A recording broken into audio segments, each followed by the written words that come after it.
Welcome, everyone, to another episode of the Quarter Notes Podcast. I'm your host, Dre Pino. This week, I got to have a conversation with the drummer from one of my all-time favorite punk rock bands, and that band is Face to Face, and the drummer is Danny Thompson. He's been their longest tenured drummer, being with them since 2008, played on 3 of my favorite Face to Face records. So we got into his musical journey, his approach to drumming and recording, some of his side projects, a whole bunch of stuff. Just a great conversation. If you're new to the Quarter Notes Podcast, please check out the back catalog. I've had chats with DOA's Patty Duddy, No Means No, and Dead Bob's John Wright, Dan George from Nick Earl and the Reckless Hearts, former Like a Motorcycle drummer Claire McDonald, and a bunch of others. I could go on. Just there's a playlist on the channel, so go and check it out. But I know you're not here for that. You're here for Danny Thompson. So without further ado, please enjoy our conversation.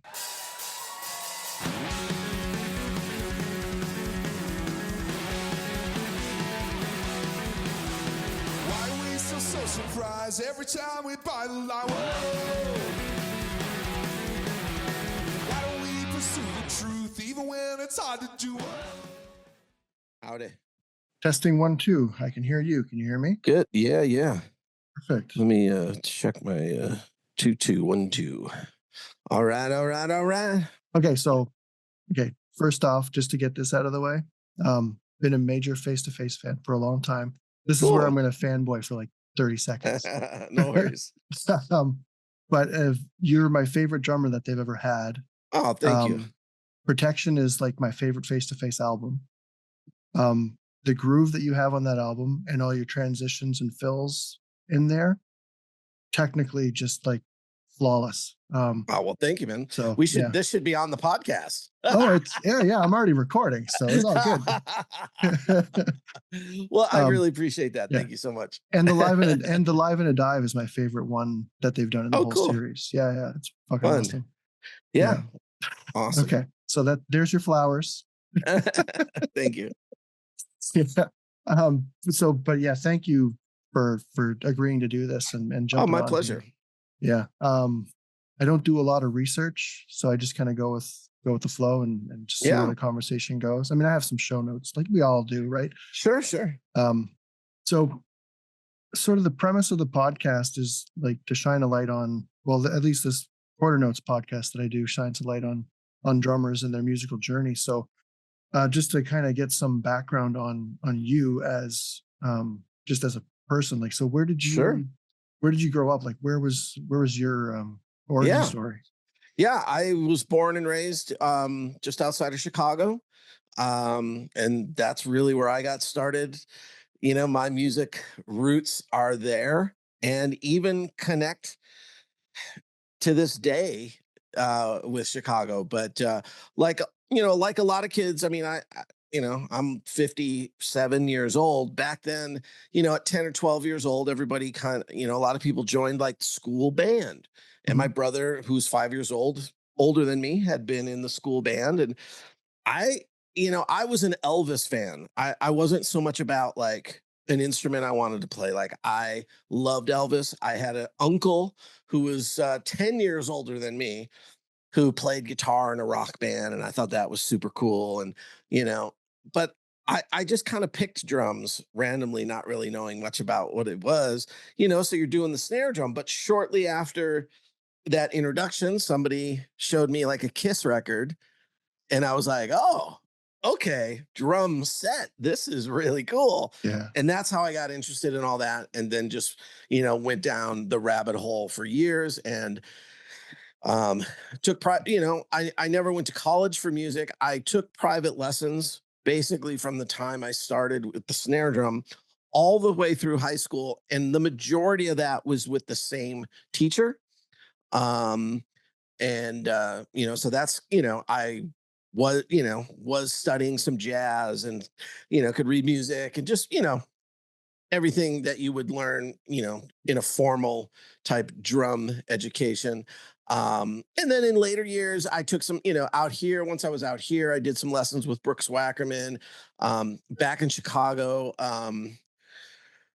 Here's my old age, like hitting me with one of those like mental blanks where like I can picture the guy's face and can't think of his name. Yeah. I get that all the time.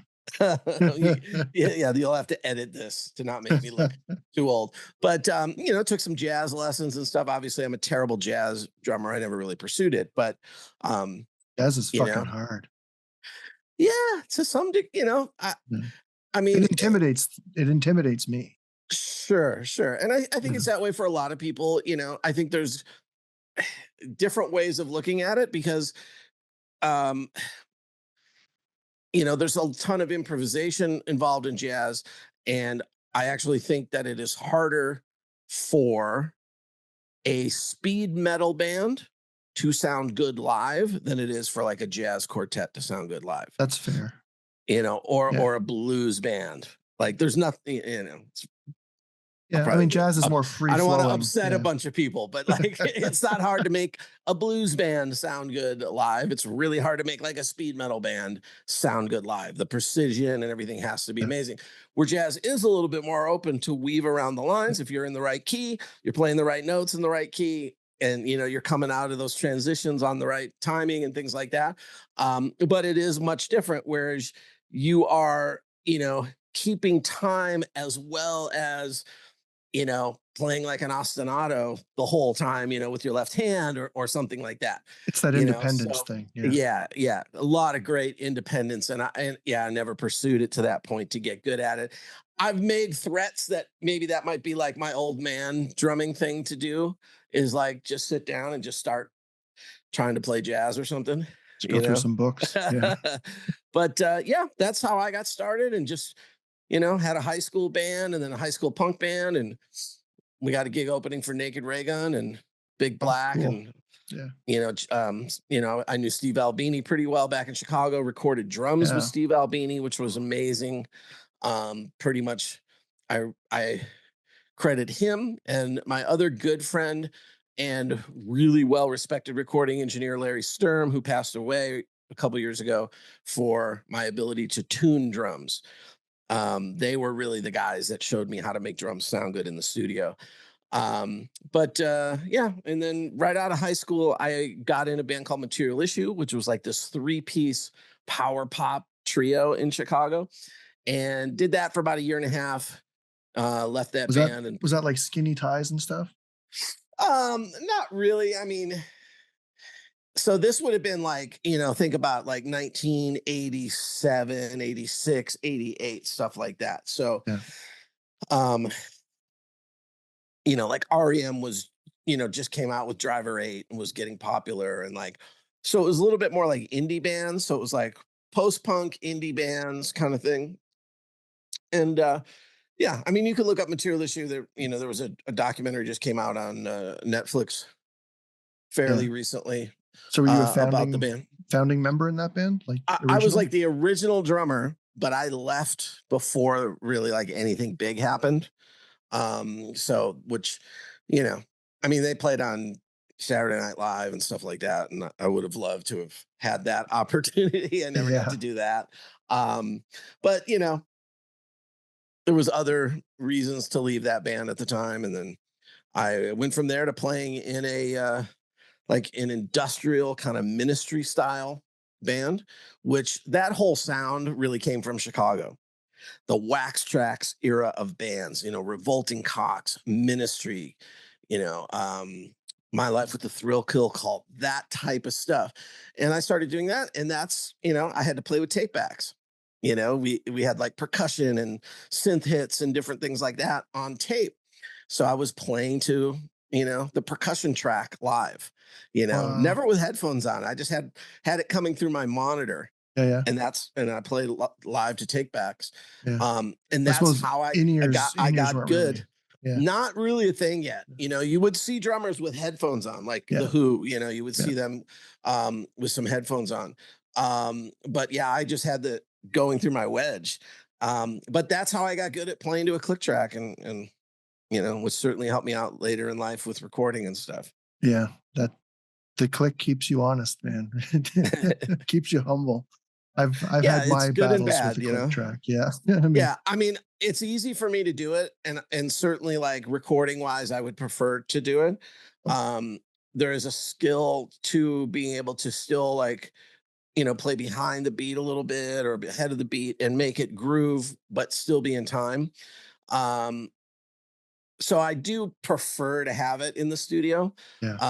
But like Scott and I, when we record, like protection, like you mentioned, that Scott and I are in the room together and we are doing basically the song start to finish, straight through.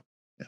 Now, after it's done, there might be like, okay, that one felt really good. There was like this one little spot. Can I just get punched in there? And sometimes Scott would punch in a couple of bass parts, but for the most part, we could do it just Yeah. straight off the floor. Yeah. And I kind of wish moving forward we really wouldn't edit drum tracks at all, because I can play to the click so well that I don't really feel like we need to edit. But all of your, this is like a cutting off your nose to save face scenario when it comes to music. All of your peer group that your record is going to be compared to, they're going to edit all the drums, right? They're going to put samples underneath your acoustic sounds. So when you don't do it, it's your recording and your playing can sound inferior to that. Yeah. So then every engineer and every producer, like, it's like, well, we got to do it, but at the same time, that has removed such a human element from Yeah. the music that people don't connect to it as well as they would, I think, if you didn't do those things. Yeah. Like I like a lot of the stuff that I listen to, like early Misfit stuff, like it Yeah. doesn't sound like those old records anymore. Everything is quantized and No. like Yeah. you say sampled and like, so when you compare an album from like an indie band now, it sounds like 1,000 times better than what those old punk Yeah. records sound like. But Sure. there's something about those records, right? Yeah. It's the happy accident, Yeah. right? Like you have bands and you can look at any number of bands where like some of their biggest hits were like with their early drummer who technically would say wasn't very good. Yeah. And it's like, well, it was the happy accident, Yeah. of things. So I think that the challenge is like, yeah, maybe go in with the click track, but try to do it in a way, it's kind of like walking that fine line Yeah. of having it sound really good and really tight, but keeping the soul in there. Yeah. Like our last record, what we did, singer, the guy that writes the songs, Jack, he went in and he did all the bed tracks to a click. And then I got his guitar tracks. Yeah. Without some I used with the click. A lot of them I didn't have the click with it. I just played along to Mm-hmm. his bed track. So I was on the grid, but Yeah. I just didn't have that there. So it felt a Sure. little more organic. Right. But yeah, our first record we did, we were in the same room together and just, eye contact and, do your punches together and all that stuff. So Yeah. And I think the skill is to be able to do it like that and feel like you're really just connecting and playing and have a click on, but not even really need to listen to the click. When people aren't used to doing it, they're so focused on like playing to the click that then they lose all the other element of just the flow and the feel. yeah. So you got to get to that point where like, yeah, there's a click on and I hear it, but I don't have to think about it to keep playing with it, Yeah. Like if you don't Um, hear the click, it means you're on it. Right, Right. exactly. Yeah. So Um, I enjoy the same thing. I just recorded some drum tracks in the garage the other day for some old friends of mine who this guy Jeff Murphy, who was the original producer of the first couple Material Issue records. He had been in this band in the 70s called Shoes out of Chicago that had like this big record deal on Elektra, and Gene Simmons helped him out and stuff. Um and just we sort of reconnected after the Material Issue documentary came out. And so him and my buddy Lance, who was a bass player in the Lupins, and was a pretty successful like radio DJ back in Chicago. It's the same thing. They're like sending me like guitar tracks, and then I'm just going in and laying stuff down. And we're just, they're on the other side of the country. We're just sending it back and forth. And I really enjoy doing that kind of thing.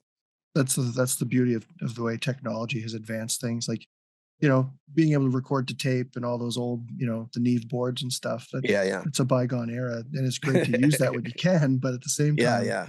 the technology allows us to do so much more with what we have now. Yeah, absolutely. So, do you come from like a musical family? Not really. No?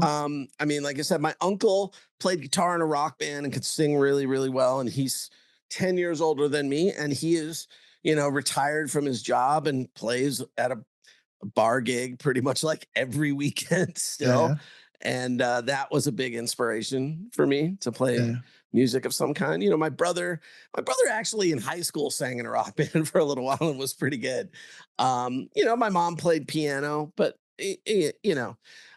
I, I will say we were musical in the sense that, like, growing up in Chicago, my grandpa had a farm up in Wisconsin about 3 hours away. And so we spent all of our vacation time and stuff like that up at the farm. And that was like what we did as a family, like after Thanksgiving dinner was, me and like, my 20 cousins that all lived up there. And, we'd get it together in the living room. And my uncle and my other uncle who played guitar, they'd get the guitars out and everybody sat around and listened to them play. And we all sang the choruses with them. And Yeah, the kids, we would shout out like, "Oh, play this song or play that song," and so I guess we were musical from that standpoint for sure. yeah. That's kind of funny because growing up, my dad started playing acoustic guitar in like country cover bands, but my mom's family was very musical. Like, there's I don't want to say it, but apparently there's rumors that my grandmother, who was adopted, was a Kelly, and that she was related to Grace Kelly. But Oh, I don't cool. know. I don't know if that's true or not. We'll have to do the 23 and Me or whatever you call Yeah, those yeah, totally. heritage things. But with that, we would get together at my uncle's, who had the larger house out of the group, and it was late night kitchen parties, big potluck, and then everybody Yeah, would bring out the guitars and mandolins, and if you didn't have an instrument, well, then you stomped your feet and you sang yeah. along. And often I would wake up at like 5 or 6 in the morning, being carried from the car into my bed, by Yeah, my yeah. parents, right? Sure, sure. So yeah, Yeah, it's that's funny, like great. we're It's a all great way to connected grow that up. way. Yeah, that's a great way to, those are, and you know what? I think there's still a lot of families that do that kind of stuff Yeah, today. I hope so. Yeah. Yeah, because like, I mean, as far as school programs and stuff, and there's not much for music or any arts really.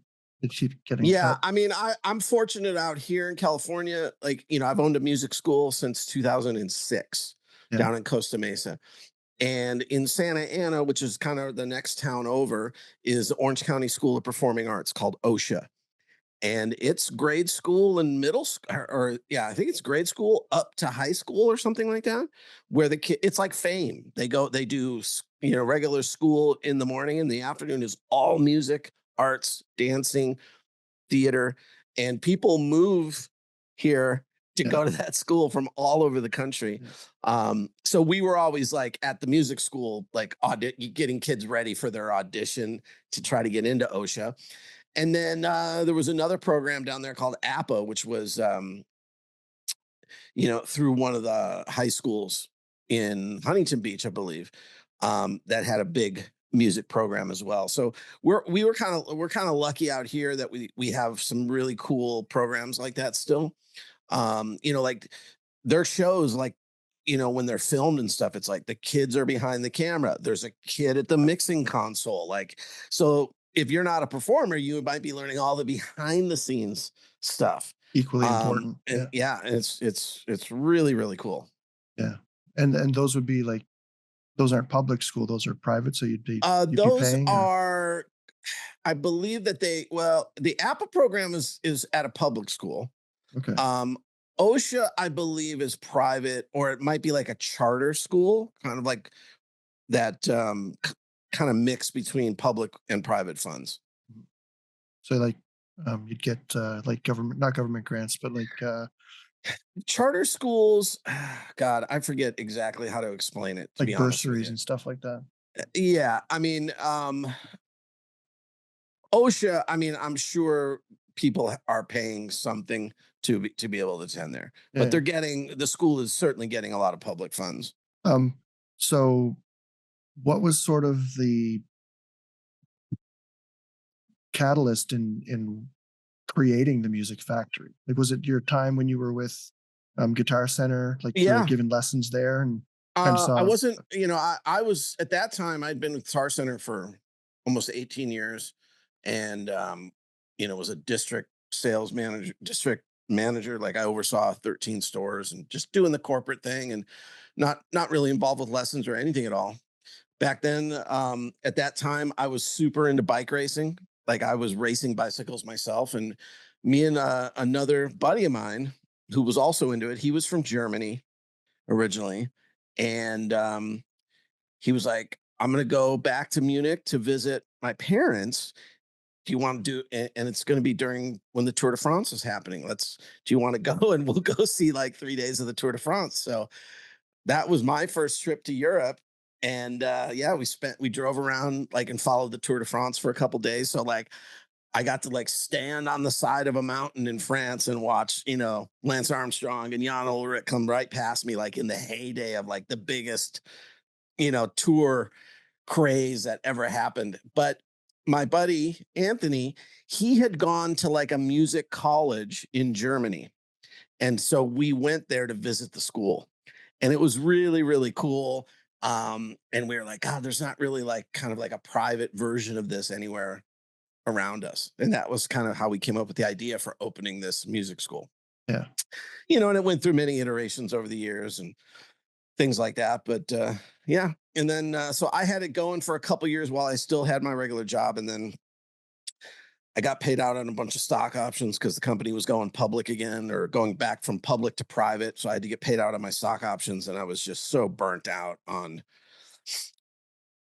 being in that corporate world. And I had started playing music again. I had basically not played drums for 15 years at one point. I just was out of it, just kind of hung it up. And, somewhere along the lines, like while I was at Guitar Center, I was like, what might be fun to like play in a bar band. Yeah. That Oh, was it. great time. And I was like, I might just do it for like fun, social, go play a gig once a month. So that's how I started playing. And I saw, instead of going into a cover band, of course, I saw like some band, all original band at a club one night. And I'm like, they're pretty good. The drummer kind of sucks. And I talked to him, and a girl who worked for me that I had become friends with, she was dating the bass player. And she's like, yeah, the drummer sucks. Let me introduce you to the band. And that's how I got in the band. And here's the crazy thing.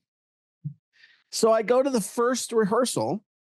They had this rehearsal spot in Anaheim, the shittiest rehearsal room ever. It was disgusting. You needed like a tetanus shot.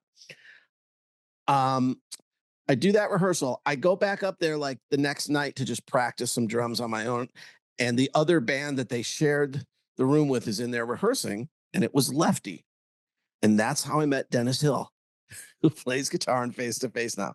Is his band Lefty was rehearsing in there. Kenny was the drummer. Kenny went on to be the drummer in Sugar Cult. And that's how I got tied into that whole little group of people. Sugar Cult, Lit, all those guys, they all knew each other in Orange County. And, so I did that band for a few years. They're still playing. They just put a new record out. It's a band called Swagger. And I went from that band to like kind of a Pennywise fast punk rock band called The Uprising. And that was my first real introduction to like needing to play like real fast, keeping in mind that, early punk rock for me is the Clash and Sex Pistols and, the Damned and things like that, which is basically rock music. Yeah. It's like As far as the mid-tempo. drumming goes. Yeah. So, the 90s forbidden beat thing, that's not how punk rock started. So I had never played that before. And I got a CD from these guys and I was like, this is really good. And Jim from Pennywise had sang background vocals on 2 of the songs. And I was like, okay, these guys have something going on a little bit more. And so I was like, I told the guy, I go, man, I've never played fast like that. Give me like 2 weeks. And I just figured it out, And so I started playing all those gigs with them. And so that's how I kind of progressed to playing fast drums and stuff. Then once you get that down, it's hard to slow down. I still prefer to play mid-tempo drum beats. When I get the chance to do it, to record, so I'm always like, God, this is so fucking easy for me, comparatively. But what happened is, like I said, my buddy Kenny was playing drums in Sugar Cult. And when Face to Face decided to get back together in 2008. I had just quit Guitar Center. I had the music school going, and Kenny and I were building some drums together for fun. And Scott actually called Kenny about playing drums because Pete had already joined the Offspring at that point. Yeah. And Kenny said, I cannot play that style, that faster punk rock, but I know somebody who can. And the There rest you is go. history. Yeah. I did have to audition, though. I did have to audition. Oh yeah. So yeah, so when you joined in 2008, there was a gap of time between reforming and the next album, Laugh Now, Laugh Later. Did you find, so you guys were on the road and touring and stuff, did you find that kind of helped you ease into recording drums at that level again Yeah, for sure. I mean, and acclimate to the face-to-face sound and all that? yeah, I was still, like I mean, I had done a ton, like I was doing a ton of recording prior to getting into I actually owned a little studio for a while. So like all the Uprising stuff, I was playing on it and engineering it. Mhm. So going in and playing to the click and recording, I was pretty comfortable with all of that.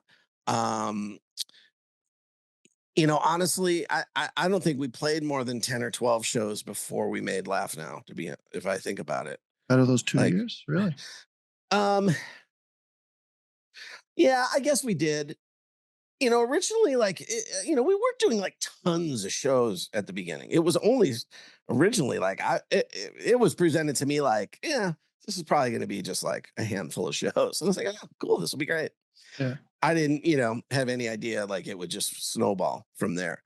Um, but I think for the whole band, I can't really speak for everybody, but when I think about the Laugh Now record, I mean, there are some good songs on there. Um, it, but it is always kind of like getting your feet wet again, Mhm. from the standpoint of making a record. Yeah. And what was that process of writing songs with those guys, like with Scott and In Trevor? that, so for that record, and honestly, pretty much every record since then, it really was, Scott and Trevor write the songs, and they were just sending me like rough tracks, so I could hear them and kind of fool around with them at home. Yeah. And the Laugh Now stuff had a lot more like dedicated drum machine parts when Trevor would send me the songs. Some of that obviously changed quite a bit when we got in the studio. Um, I don't think, if I think about it also, we did not do like pre production rehearsals or anything for that. And so we recorded that record with Joby from the Bronx. Yeah. Um, you know, versus by the time we got to Protection, right? Um, the guys are just sending me really rough drum, tracks. Maybe there'd be some drums on there. A lot of times, nothing. Just the And then tempo. Yeah. yeah, and then I was just going in the garage and going, here's what I hear, and just laying rough tracks that way, sending it back to them. And then, like Protection, we did 2 weeks of pre production rehearsals. Then we did pre production for a week in the studio with Bill, where we recorded these bed tracks for everything. Yeah. And that was a great recording process, man. That was awesome. I would What's it love to do a record like that again. to be the fly on the wall? What's it like doing drums with Bill, like in the studio? Super smooth. He's not like he never once said to me, "Hey, try this kind of drum fill," ever. Not a No, single time. Nothing like no, that. no. Um, may one part he was like, he gave me like a, hey, like right on this measure, do the surf beat on the snare for like one measure. Most of the rest of it, he never really like grinded you on drums or anything. Um, Bill Steve, Jason Livermore is the main engineer there. So I think he did a lot more with like the drum sounds as far as getting sounds, but it was a cool process. We stayed in Colorado's, not Colorado Springs. Um, what the heck's the name of that town in Colorado where his studio is? See, I'm getting old again. This is miserable. You're asking a guy from the East Coast of Canada. But they have a little band apartment at the studio, and it was a really cool experience because I'd get up every morning. There was this really cool park close by, and I would go for a run, and I'd come back, and at about 11 a.m. You just walk down the hallway into the studio, and we'd start working. And they kind of do it where you have like 3 or 4 different suites. So we had one studio set up for drums and bass. Trevor was in another room that was all guitar recording. And so when we thought we had a drum and bass track that was really good, we would just bring him in and listen to it. Right. And be like, okay, that one's good. And then they would take that track on a hard drive and give it to another engineer who would go into a small studio and start editing. So it was kind of like this production line. So while Scott and I are working on another song, they're doing some editing in one room and then giving that to the other room where Trevor's in there to record guitars and start working on vocals and stuff. Um, so it was a different process, but it was really cool. Very efficient. Yeah, super Yeah. efficient. They've got it down. They've got it They've down. got it down. That's But pretty rad. we really enjoyed. Yeah, I loved recording there and working there. It was great. Yeah. So when you get the bones of a song, like when you're coming up with your drum parts, do you most often kind of go with the first thing that comes to your head, or do you like meticulously plan out like, okay, this is where I'm going to do this type of fill, and start with the left hand, or add a rudiment here? Or, like No, I mean, definitely it's a lot more of like, I think about like the feel first, yeah, just the overall feel, and start, playing, just like playing grooves to it or something like that before I think about like, oh, would it be cool to do like some kind of intro fill or something like that. mhm, Um, when we got to recording No Way Out But Through, that was really fun. We recorded it differently, but we did again a couple weeks of pre-production. And what I really loved in there is the songs were way less baked already when we went into pre-production. And so songs that had originally been sent to me with one kind of drum beat, like we completely changed it. And that was fun for me in that process because I got to like throw out like, hey, what if here we went to this big downbeat kind of Motown feel or a halftime thing, and really put that kind of input into the songs um and I think ultimately it worked really great to work that way.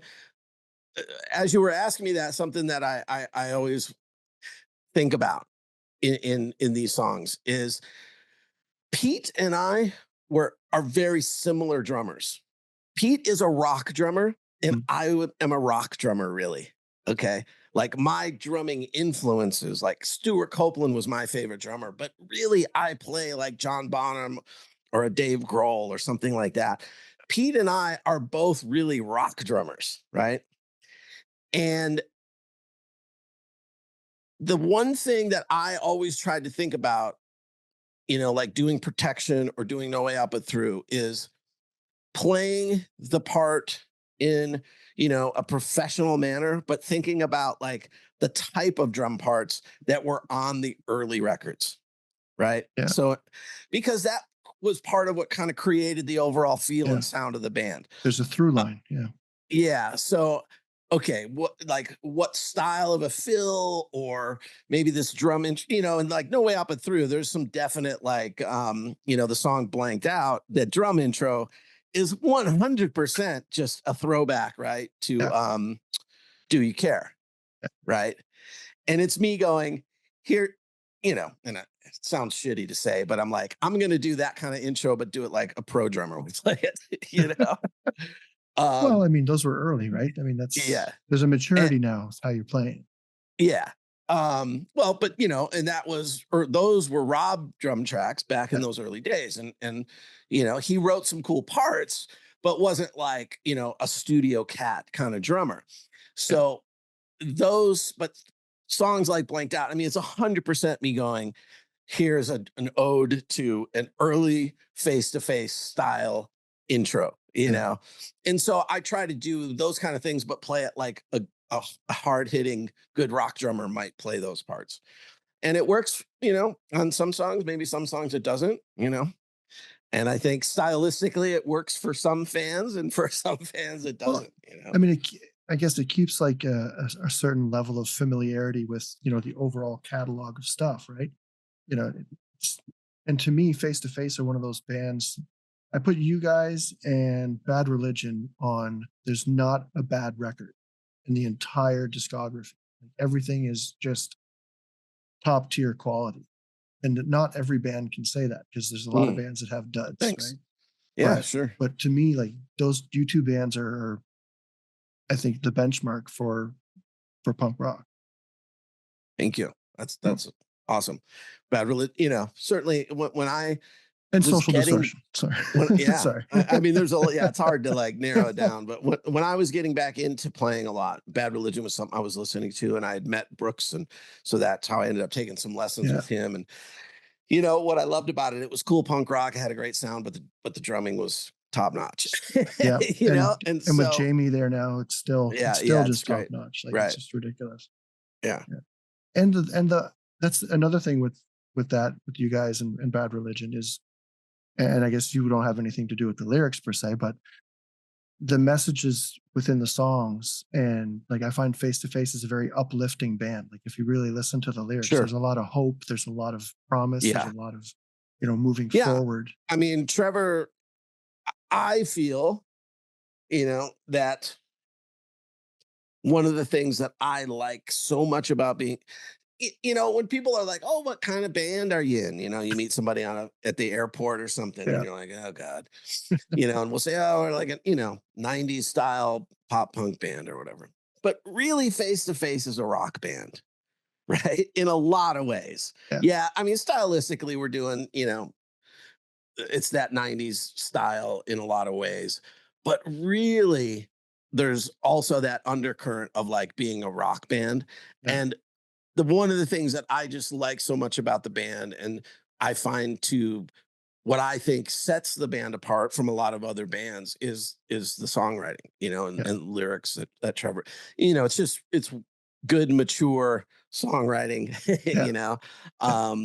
and yeah, he just, you know, really impacts a lot of people with Mhm. those lyrics.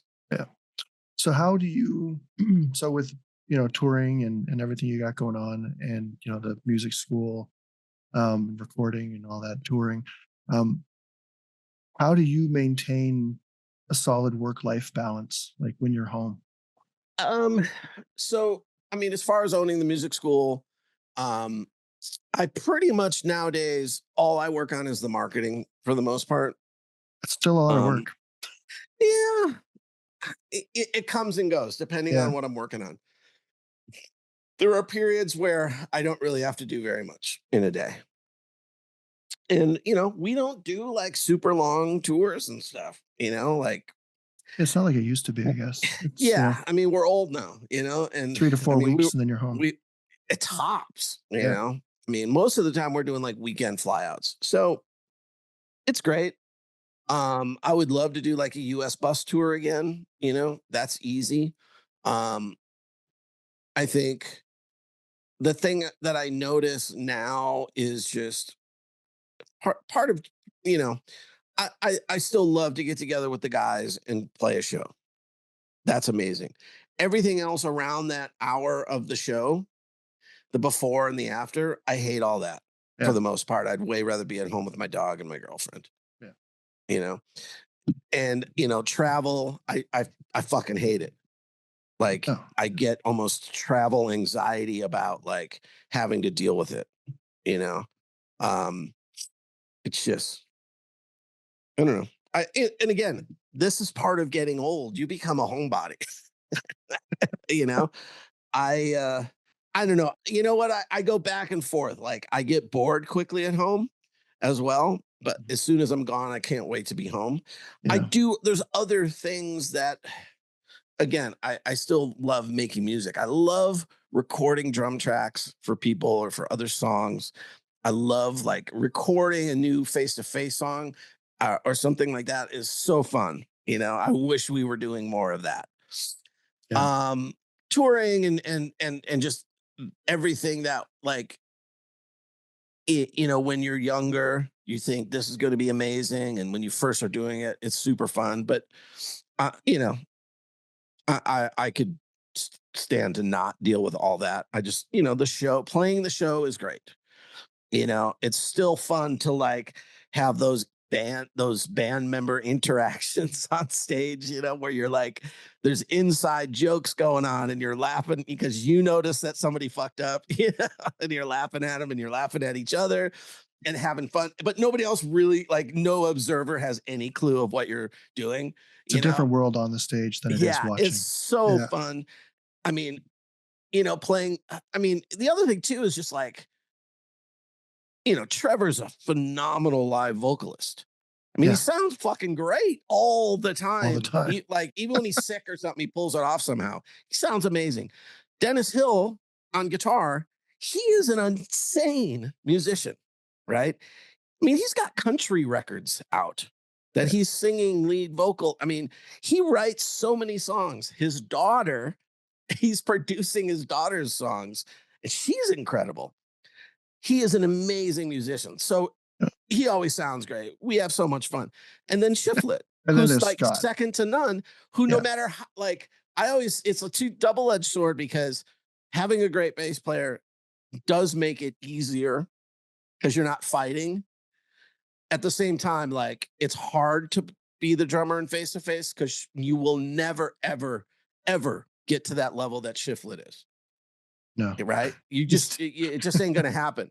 And so crazy to he me. doesn't ever intentionally, like, he's a very complimentary person about your playing, and he totally enjoys it unless you are really doing something shitty. But he can make you just feel like not a great player just because he's so good, you know? Yeah. And so, yeah, it does push you, you know? It pushes you for sure to be better. Yeah. But there are times when he and I, when we know like we're on spot on tonight, like he and I are really, Locked. Yeah. because we always have that separation too of like, okay, the guitar players can be hammered, you know, Yeah. they got the distortion pedal, yeah, Yeah. You can't and it's hide like it's all behind. good. Yeah. Drums and bass, it's like we can't do that at all, you know. There's no And hiding. there's those, yeah, there's just those nights where like we're just like, so on, and it's like, fuck, this that feels really good, And then there's the nights where you're like, God damn it, man, that nothing sounded or felt Nothing's right working. at Yeah. all, Yeah. you know. But I mean, that's your perspective Yeah, because, I had Patty from DOA on, and he talked about that where he was at this festival and he just felt completely off the whole time. He thought it was the worst show. He thought he was going to get fired. And then he was looking for footage for a video and he found that show and he was like, fuck, we were locked in. Like that was an amazing show, yeah, yeah. you know? I mean, I try to keep that in mind when I'm feeling terrible, but you know what? The reality is, it is about your. It, I always say the same thing too. When people say like, pro athletes, they don't really care or whatever. You're making $100 million. Who cares if you win or you lose? And it's like, no, they fucking care like Yeah. crazy, man. If you Yeah. watch, you watch, you know, the superstars on the Dodgers, man, the emotion when they won the World Series, that's not fake. No. They No. care. They maybe even care more because they do make so much money that none of that stuff doesn't even matter. It's about being great. So I think musicians, it's the same way. No matter what's going on with the crowd, obviously you want to, you're always appreciate people being there. But Yeah. if you don't feel like you're playing well, it's not fun. Yeah. It's you get angry. Yeah. Yeah. And I played a gig this weekend and got off and I was just like, that could have been better. But then everybody's yeah, like, oh, solid. Like you were super right, tight. right, It's right, like, yeah, well, thanks, but right, whatever. right. Yeah. Yeah. And I've done the same thing where I watched a video back from a show where I felt really, I was like sick or something was going on. And I was like, man, I am really struggling. Like, this is really, really bad. And, I listen back and I'm like, you can't really hear a lot of what I'm thinking of. Um, and just the other side of that whole picture is I am not that far away from 60 years old. Face to face, again, it is hard to play. um, the kick patterns in face to face, there's not a lot of other punk bands that Mm. do those bass drum patterns. Yeah.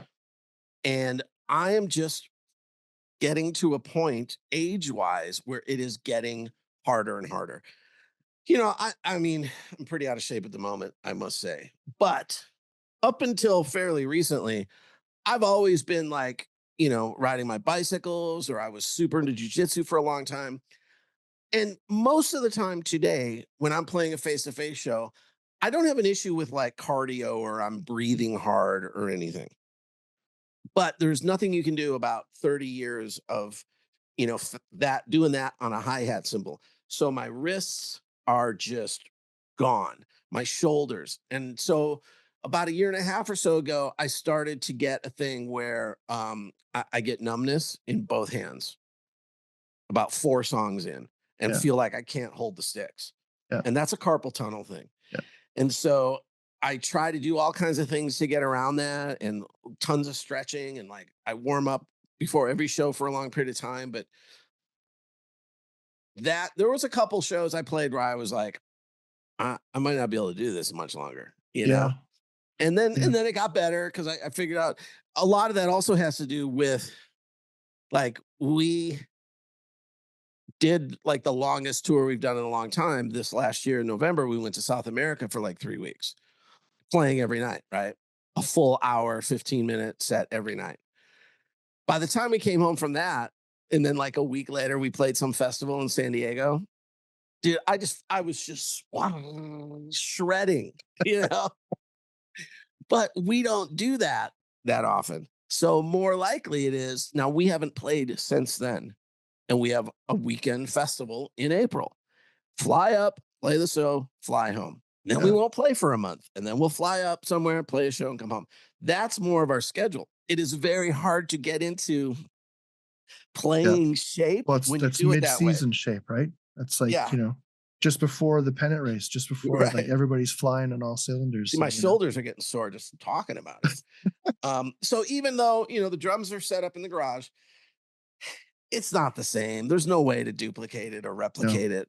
no. And I do the same thing. I go in there and it's like, okay, let's play through a couple songs or whatever. After a few minutes, I'm in there just like playing jazz grooves or whatever. But you're not So playing with that same intensity that you are in it's front of, no you like know, way to the adrenaline dump. yeah, the adrenaline jump is what is causes those problems in my wrists and stuff. So I have to mentally tell myself, don't go 100 miles an hour, don't go full speed, full effort on the first couple songs. Yeah. Like I can't lay That's back too hard much. because, yeah, I can't lay back too much.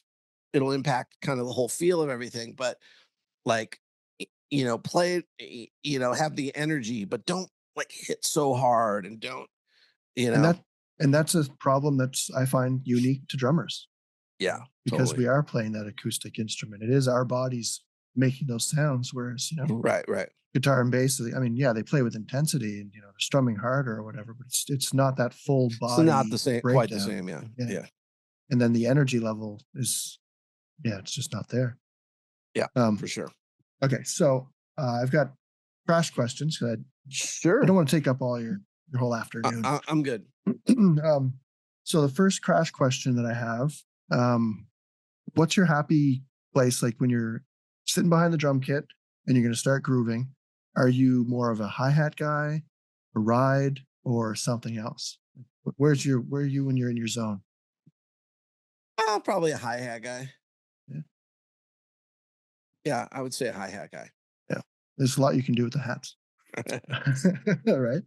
Um, favorite or oldest piece of gear that you can't live without? Like it's got to be with you. Mm, interesting. I don't really have anything like that, to be honest with you. I'm not really like a drum geek collector. Like I don't really like geek out on drum equipment for the most part. Um, I like electronic instruments a lot. I'm more likely to like watch YouTube videos or something to like see cool new like drum machines and synths and things like that. samplers and stuff. That stuff has always been interesting to me, like technology stuff. Um, Drum wise, you know, I'm rarely ever playing my drums just because of the nature of the way we tour. Mhm. Um, so there's only two things that I need to bring with me when we do a fly out show: my bass drum pedal, DW 5000 double pedal, and my sticks. That's it. It's nice to be able to bring your own snare and cymbals when you can. Yeah. The rest of it you can kind of get around. And the interesting thing, the double pedal, I don't really use a double pedal. Yeah, because I've I do. watched some stuff and Right. there's not many double pedal moments. No, I use it for a couple fills, right? Yeah. That's about it. Or like big rock endings, to the songs for fun, nothing that matters. Like I'm never using it in a drum beat to do the fast drum beat unless I'm dying. I might do it for like a beat or two. Um, it's just one of those things that having that pedal over there, that's my foot resting spot because we do so much open hi-hat. So instead of me, modulating how open that hi-hat is with my foot, Mhm. I just set my open level to where I like it. So when I'm doing mostly an open hi-hat through a song, my left foot is resting on that double bass drum pedal, right? When it's not there, Yeah. it freaks me out. And Yeah. Yeah. I'm like, it's like you're like, I can't do it right, Throws your balance off, your Yeah, centers off. it's a Yeah. Yeah. weird thing. Yeah. Yeah. If you could time travel to any event or a live show that you could, whether it's one that you've been to before and you want to re-experience it, or something that you wish you got to see, where would you go? Ooh. Okay, I can't narrow it down to one. I'm gonna give you three. All right, Okay. I would have loved to seen Elvis Presley. come back. Uh Comeback would be great, but I would have taken Vegas 70s Elvis. I don't care. Okay, yeah, Any Elvis performance. Um I never saw the Clash or Joe Strummer. Love to see that. And number three, David Bowie doing a Ziggy Stardust show. that's a solid list. Yeah, for me, it would probably be Reading Festival '92 Nirvana headline. Okay, Yeah, cool. because that was my era. That was when I was in my teens. I would have been. I'm a huge Dave Grohl nerd. I mean, he's part Gotcha. of why I picked up the sticks. I mean, we all have our guy, right? Yeah, So, yeah, sure. um, yeah, that would have been me. Anyway, so what would be your proudest accomplishment? Yeah.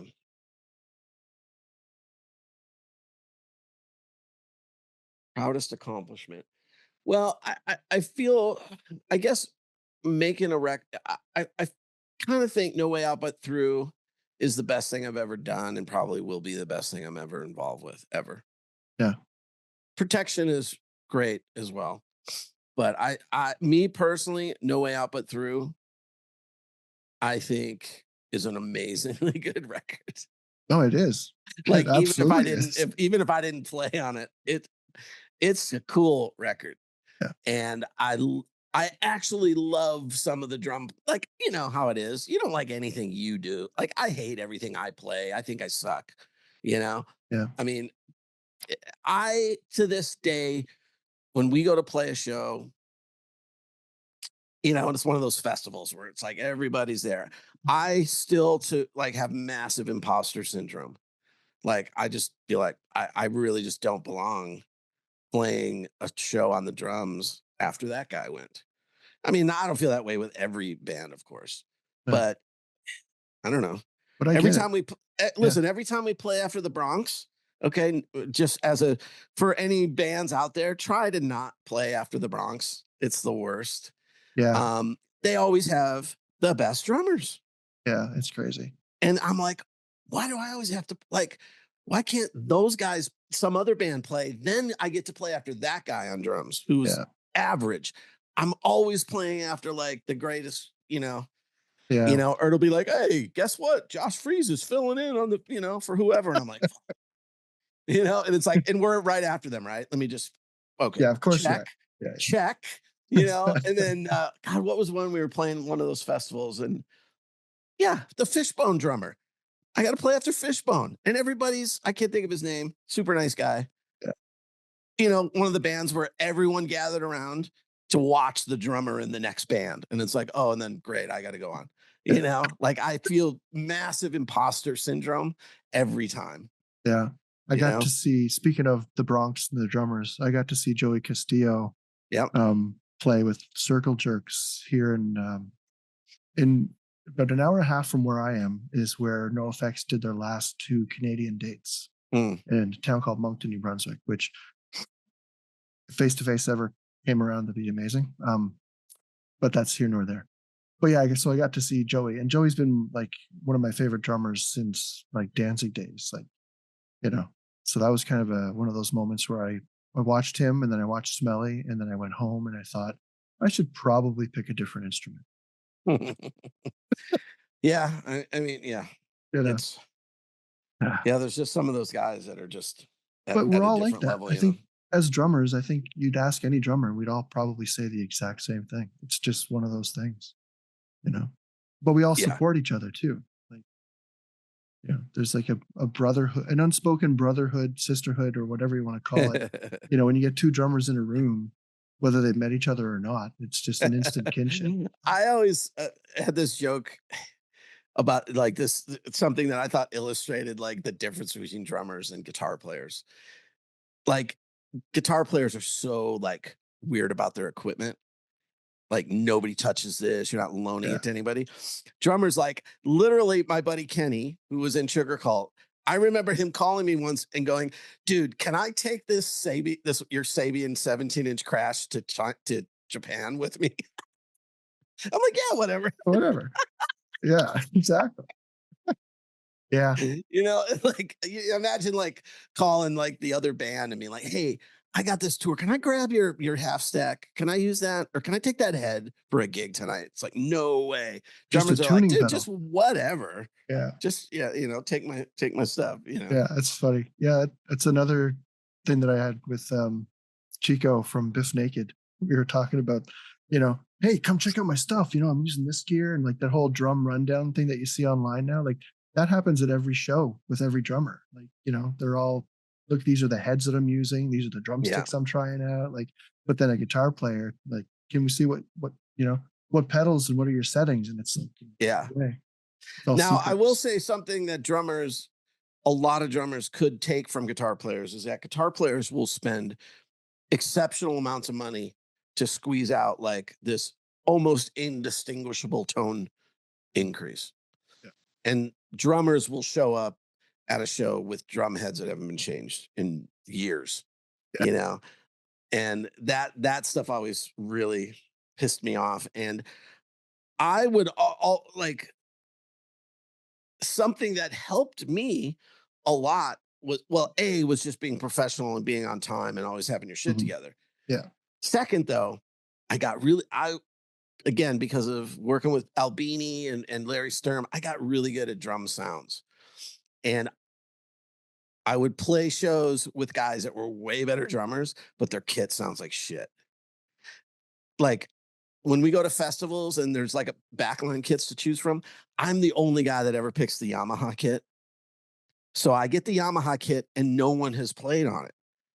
And I get out there and set it up, and the engineer's like, "Thank you," you know. And everyone else wanted to play the same DW kit, and I roll up that recording custom or whatever, and Yamaha. just like The hit those toms, and it's like, oh my god, I've been playing So Yamaha. I've been yeah, playing Yamaha drums since I started playing drums. I have a Thomas snare because I got a good deal on it, and a recording custom snare is expensive. yeah. Um, but yeah, like Yamaha drums to me, I've always played them. They're just I've played on all, I've played some DW kits that were amazing. I have a Q drum kit is my main drum kit here at the house. Yamaha. I've played on some old Sonar kits that were insane.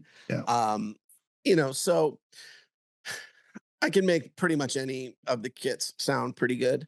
I am working on something.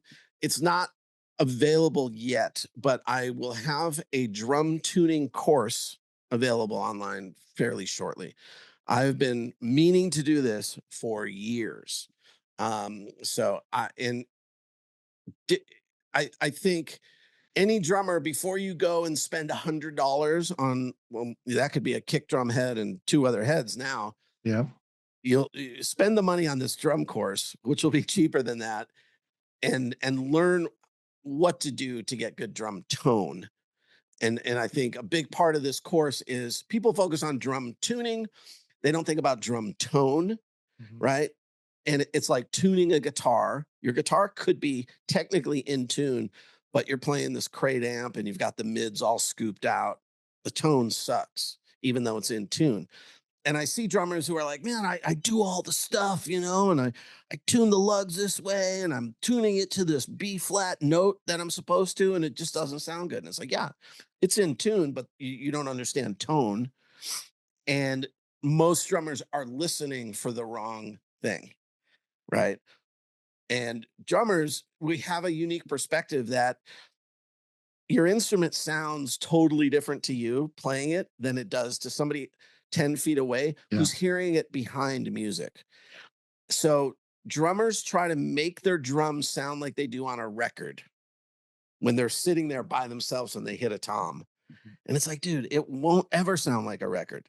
And now you've ruined it trying to create that. And out front, it sounds horrific. So a lot of the drum course will be more about like the listening and what you're listening for and how all that tone works, along with, the standard kind of tuning stuff. But I make it easier for people, dispel a bunch of the stupid myths out there about drum tuning Yeah. and stuff. I'm gonna need that. Yeah, no worries. That's a pain. I gotta reskin my whole kit. So it'll come in handy. Yeah, Okay, just a couple more questions. sure. So if you got a phone call, like right now the phone rings and they need you on stage in 20 minutes or whatever, however it takes for you to get to the stage, what band could you sub in for without rehearsing? Oh, Jesus. Almost not nobody. I never played in cover bands ever. I've never been in a cover band other than my very first band when I was like 12 or 13. Um, so I never sit around and learn other people's songs ever. I could probably do a Police concert actually, There you go. because growing up, I played to those records so much. Yeah, I could bang out a Police show for sure. Yeah. See, everybody's got one. Whether you think you do or not, there's And the everybody's cool got thing one. with that is like, Stewart never played the same thing twice in Okay, those concerts from one to the next. So as long as you got the generality of it, that's right. just play the right beat, throw some cool octobans and a bunch of splash cymbals in there, and you're Yeah. good. Just hit the right punches and you're fine. Yeah. Yeah. So adjacent to that question, what song or drum part do you wish you had recorded so it was on your credits? Um, 50 Ways to Leave Your Lover would be a good one. Solid. I mean, there's a million of them, but that's probably one of the coolest drum parts anyone ever wrote. Okay, so you mentioned wanting to do another van tour. So let's say face to But let me face say bus tour. bus tour. Sorry, We, different we're world. I'm not getting in a van. We're too old. Actually, I will totally do a van tour for like 2 weeks if we have hotels every night and stuff. Oh It's yeah, actually as long as you're not to- sleeping in. it is totally relaxing compared to flying every day, just like dealing with airports and all that bullshit. Yeah. Okay, so let's say you're on the bus and there's a CD player and there's one CD and it's stuck in it. What CD do you not want it to be? Oh my gosh, that's hard for me to say. So you're basically asking me what's something I hate to hear or listen to. You deciphered the code. Grateful Dead, maybe Yeah. something like that. I mean, I guess, really if it's stuck in there after a while, anything at all, I'll- you know, Yeah. Or you'll fall in love with it. One or the other. yeah, right, exactly. Um, so I gave you some flowers earlier, so I want to give you a chance to give some flowers to a drummer. So name a drummer that you think people should check out if they haven't already checked out. Like, who's someone that you think deserves more love than they get? Let me think about that for a second. Well, certainly in the punk rock peer group, Dave Ron is awesome. Um, you know, Pete obviously is a great drummer, great rock drummer, played in a lot of different types of music, different bands. And again, I'm gonna like names, I'm gonna struggle with names, but um let's see. And there's a lot of great drummers. That's for sure. That's where it gets really Yeah. it gets tough. Uh Matt from Dropkick is amazing. I never hear like people really talk about him, Yeah. and I think he's better than most of the guys. Um, yeah, it's hard for me to think about it. Here, this is like, and it always sounds a little weird to say this stuff. I'm not really a drum geek, and I mean, again, I'm not in high school anymore. I'm not like in that early days of like, you know, consuming everything you can consume Hmm. to learn and get better at this certain thing. I do not have a desire to go out to the garage and play drums right now. I like making music in a band, you know? I like recording songs. I like the process of making a song, and drums is the main instrument that I contribute with. I could care less about any of the fancy lick filled drummers on Instagram and TikTok. I think it's all stupid. Yep. Like I get it why people say it, and they're like, "Oh my god, that's amazing." And it's like, "Yeah, it's cool for, I suppose if I went to the garage for 8 hours a day and just worked on that whatever that thing is, That I 15 could do seconds. those things. I could do that. I just have zero desire to do that.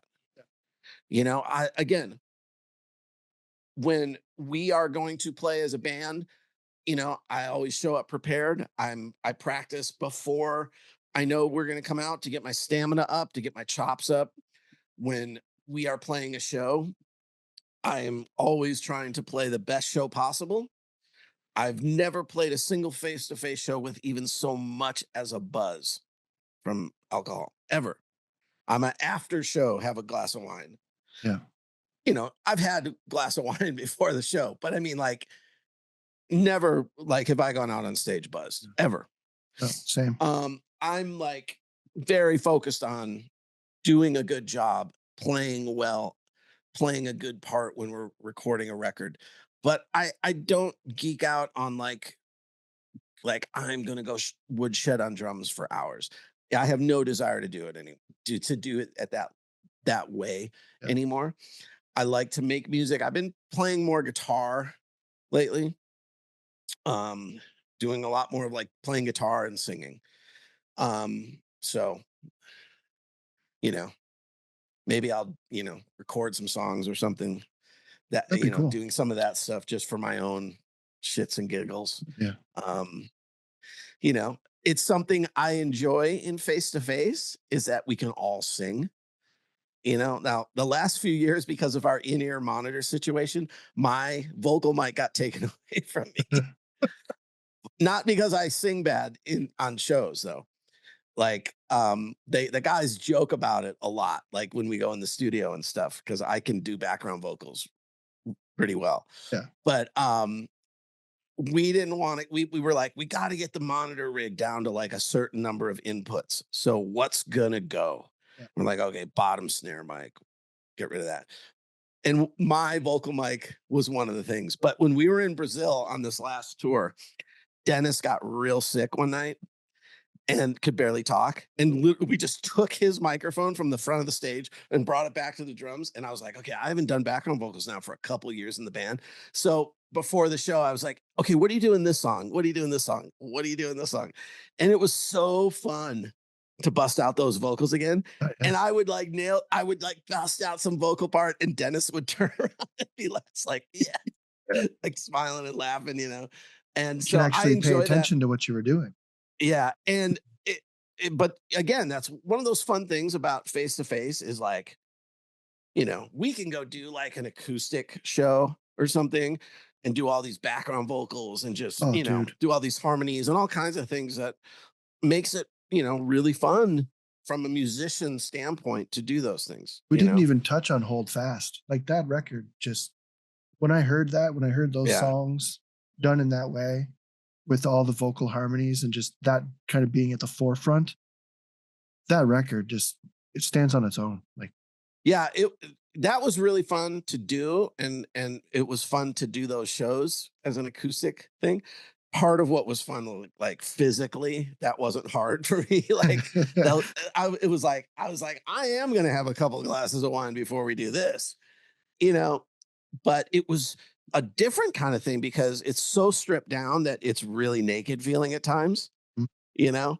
But what I liked about it is like you really heard some of the song structure and lyrics and melodies really well that you didn't hear it quite the same way when it was played fast and hard and heavy. So that was really cool. I wish we would do a little bit more of that, oh, I'm you hoping know, that there's another second acoustic record. So you had asked earlier because that just did remind me of something when you said your proudest moments. Okay. So when I was like 12 years old, maybe, me and my mom and my older brother, we drove from Chicago to Boulder, Colorado, because my uncle, the one that played guitar and stuff, he was in college in Boulder, Colorado. And while we were there, we went to Red Rocks and watched Chuck Mangione. You remember Chuck Mangione? That guy. At Red Rocks, right? Yeah. So when we did the acoustic show at Red Rocks, it was us and Lucero and Frank Turner. That was amazing. And I remember taking a picture from my little acoustic setup out at the crowd area in the Red Rocks and everything and sending it to my mom. And I said, little different perspective from this viewpoint, A little bit. that was a cool moment. Yeah. Did you guys ever do any like video recordings of that show, like to put out as a DVD? Because I think that's something bands No, nothing, don't do nothing that anymore. we, that, nothing that we put together. Yeah, I would love to do something like that. Yeah, because like I guess the YouTube era and stuff, like there's all like, videos of concert footage and stuff like that. But like to actually have like a production team and make it like a DVD, like a legit video concert, Right. you know what I Yeah. mean? Produced.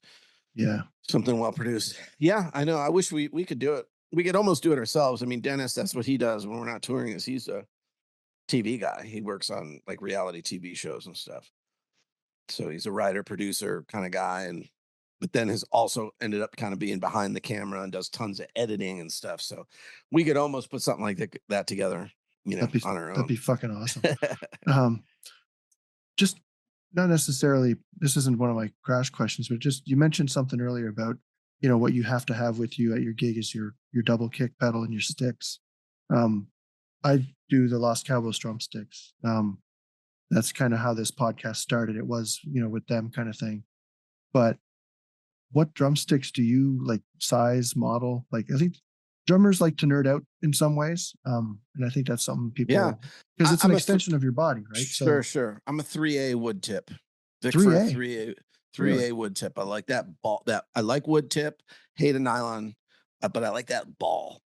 Yeah. Hey, I like the ball tip, but the 3A is kind of small. I think it's a nice in between. It's heavy enough, but it's not a baseball bat. It's not a 5B, but it's not a 5A, I guess. Right, exactly. Yeah. It's kind of in between, Yeah. and the neck on it is thicker. It So doesn't it's a taper shorter down. taper. So Okay. yeah, the taper doesn't get real thin, so you don't break a lot of those. I never break them down there. They break in the middle, Yeah. and most of the time I've chewed it away like crazy on the hi hat or on the rim shot. Rim shots. Yeah.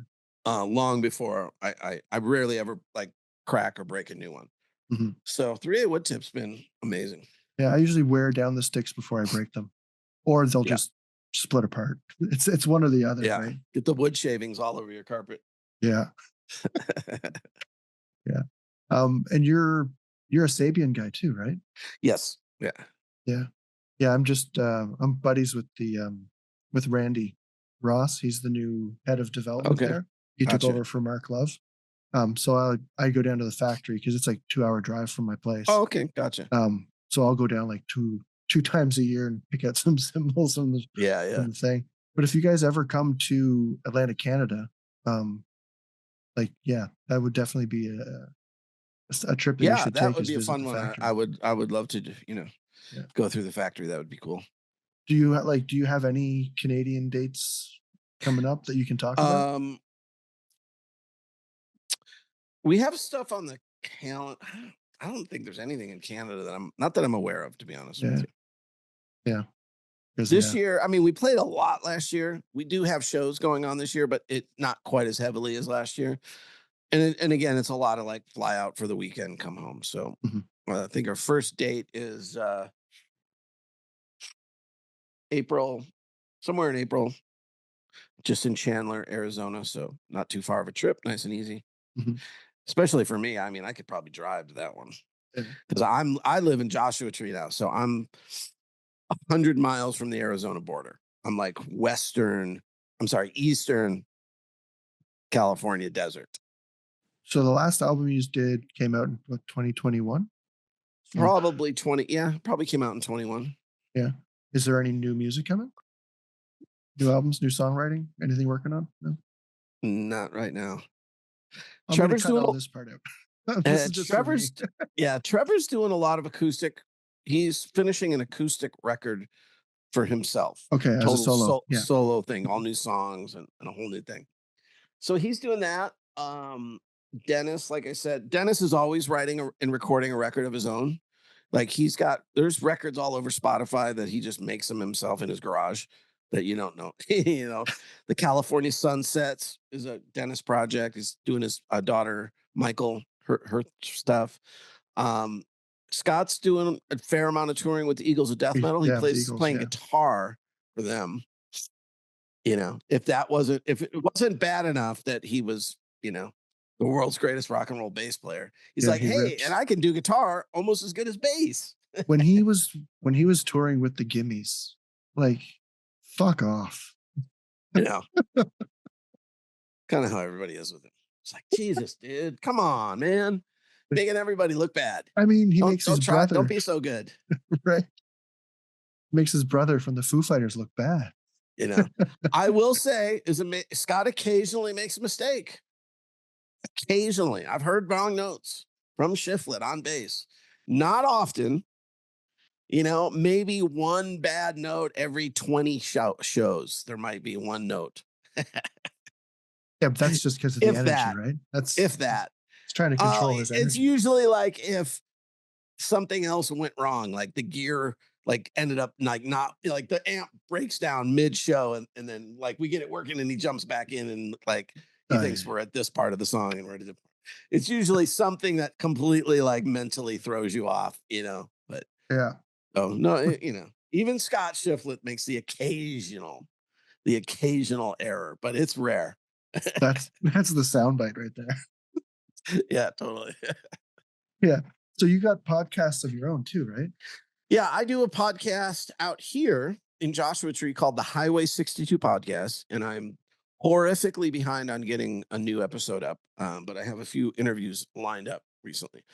And so the whole area out here, they call it the Morongo Basin, and I'm about an hour from Palm Springs, which sits along the 10 freeway, right? You can take the 10 freeway from LA all the way into Arizona. As you're going down the 10 freeway to Palm Springs, you get off on Highway 62. It says Joshua Tree and other desert cities. Um, you come up through Highway 62, you go through Morongo Valley, Yucca Valley, Joshua Tree, and then 29 Palms, where I am. And I had produced a podcast back in Costa Mesa called I Heart Costa Mesa that we did from my music school. And I produced it. There was 2 female hosts. We actually won an LA Press Award for podcasting. So I'm an award-winning podcast producer. Nice. Shows. And all we did was highlight cool things in our community of Costa Mesa. Businesses, restaurants, artists, public figure, anything. And I decided that I could do the same thing out here because what I realized when I got out to this area, I was like, oh my God, there's all these like musicians living out here. And like John Sortland, the drummer from Cigar, he lives like 2 blocks down the street from me. Um, you know, uh, Dave Catching. yeah, I mean, there's some Yeah. really cool recording studios. And then I Yeah. started meeting like filmmakers and all these artists and sculptors and then super weirdos. And, like but then I'd go to like some little boutique cool restaurant and be like, holy like this place is insanely good, And like I realized like there was like a lot of interesting stories. So like one guy I got a call to finish setting up the interview. His Instagram page is called Desert Cleanse Project. And he's like an off-road truck guy, is really into like off-roading. Um, and he just purely on his own, I don't even know if he's really a 501c or anything. He just takes his off-road vehicle and a trailer out into the desert and picks up trash. And like, because unfortunately people dump out in the Yeah. deserts. Yeah. And he just goes up, and he just does these cleanups, out in the desert. To me, that's an interesting story. That's going to be an interesting interview. Um, I interviewed this guy, Chris Waldhouse, I think is his last name. He, kind of an interesting thing. He was like doing like personal like bodyguard protection in LA and stuff. Came out to Joshua Tree on his motorcycle. He was born and raised like 100% off grid. He as a Native American. Um, and he's like a horse whisperer basically. And he bought some land out here and he started a Mustang sanctuary. And Nice. so he's got all these Mustangs that, wild Mustangs. He trains the horses. He gets some people surrender a horse that they can't take care of any longer. Yeah. Yeah. And then he's got some like kind of like cool camping yurts on the property. So you can book that like an Airbnb. And when you wake up, you're like, looking out at Just the surrounded paddock by it. of Yeah. like Yeah. Mustangs. And you can go and book a ride, and he'll take you on like a group ride out into the desert on these Mustangs, Um, and he's, I've seen him on some commercials and stuff. Poncho Outdoors, which is what this shirt company is. Him and some other cowboys, are doing some ads for Poncho Outdoors, and just interesting, unique stories like that. There's a big military presence out here. The Marine Corps, the biggest Marine Corps base in the country is here at 29 Palms. Um, so yeah, it's just an interesting place with a lot of cool, interesting stories and like some really cool independent, like I said, independent filmmakers and all kind of stuff like that. So I just meet people and do these interviews with them and highlight the cool businesses and stuff. So it can almost be like a little bit of a travel vlog type of thing that somebody could listen to if they're coming to stay out here. Yeah. It's like the number 7 Airbnb market in the country, I think. Um, so that if they want to find out like cool things to do or cool places to go eat, things like that. And like Um, you could turn that into a whole like video like show, like yeah, and kind of I like did some Anthony videos. I, Bourdain. yeah, I know. I did do a couple episodes where I shot video. I was going to go down that road for a while. I just A have lot of work. I have a lot of projects going on. Yeah. And I was like, you know what? The podcast doing just the audio interview, being able to do it remotely, I can do it pretty easily. Adding that video component just made it a much bigger thing. Yeah. One of the best interviews that I really enjoyed that I did shoot video for um, was an author who wrote a book called Welcome to Wonder Valley, and just an amazing book. And so we met out in Wonder Valley in front of one of the old dilapidated homestead properties out there. So as early as like the 1920s or 30s, the government did this homestead act out here where you could get like basically they were giving people 5 acres of land. And so people built all these little, just real simple square little homestead cabins out here. And over time, like it would go up in popularity and then it would crash again. People after post World War II, there was a lot of like veterans that would come out here because from a health standpoint, like the dry air was good for their lungs and The things like warm. that. Yeah. Yeah, and but there's a lot of these old homesteads that are just like these dilapidated, like ghost town looking buildings. So we did the sit down interview like in front of this old building out there. That was really cool. He's got a great story. That guy's got a great story. Um, my buddy Seth, who runs Cliffhanger guide climbing service out here in Joshua Tree inside the park, is a huge destination for rock climbers. He runs like the biggest climbing guide service out here. He's got an amazing property. Like, he's been out here for like 25 years, got the property for like next to nothing when like it wasn't, cool to live in Joshua Tree. Now, Yeah. Yeah. now a Yeah. house is like Everybody's doing it. Yeah. 500,000 in Yeah. Joshua Tree. It's Yeah. crazy. You know, um, so yeah, it's really fun. I've always really enjoyed like the podcast platform. Yeah. I think it's Really cool. yeah. I, my wife makes fun of me because every time I listen to a podcast and I'm like, hey, so I was listening to this podcast. She's like, yeah. Yeah. Oh, no shit. I know. I'm always saying that to my girlfriend. I'm like, I heard this really cool story on this podcast today. And she's like, oh. And the eyes roll back. You're just like, Yeah. Yeah. yeah.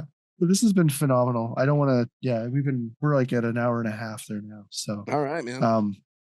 I so appreciate this. It's such an honor to meet you. My and pleasure. have this chat. Thanks for having me, man. I was on another drum podcast recently. I haven't really done many of them. And so it's been fun to like start doing some of these. It's been great. Yeah. Yeah. And that shout out to that Facebook group, Punk Rock Drummers. I know they're going to be doing a podcast soon. And yeah.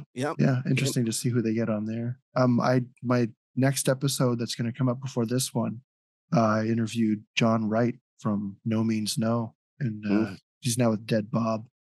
Plays traditional grip. Like he plays punk rock trad grip. Yeah, cool. It's crazy to see it, but yeah. Yeah. I can see that happening. I mean, think about how hard Stuart Copeland was smacking that snare drum way back in the day. Right. Yeah. But it kind of removes that left hand crash, like you can't do certain things. Like yeah. Anyway. Cool. He does well. Awesome. But yeah, anyway. Fun to watch. Thanks again, Danny. I really appreciate it. My pleasure, man. Anytime. Look forward to meeting you someday. Yeah, you too. Thank you. Bye-bye. And that was my conversation with Danny Thompson. Again, thank you, Danny, for being on the podcast. It was such an honor to meet you and have that chat. I'm hoping that face-to-face, come to the East Coast where I can buy a ticket and try and sneak backstage to meet you in person. I'm not going to count the eggs before they hatch, though. I'll have Danny's information in the description, as well as face-to-face and the Music Factory. So if you're looking for music lessons, they have an online section. You can sign up, drums, guitar, vocals, you name it. They'll set you up right. All that'll be in the description as well, like I said. So the next episode will be in 2 weeks. So until then, please take care of yourselves and each other. Bye for now. Whoa, but you just won't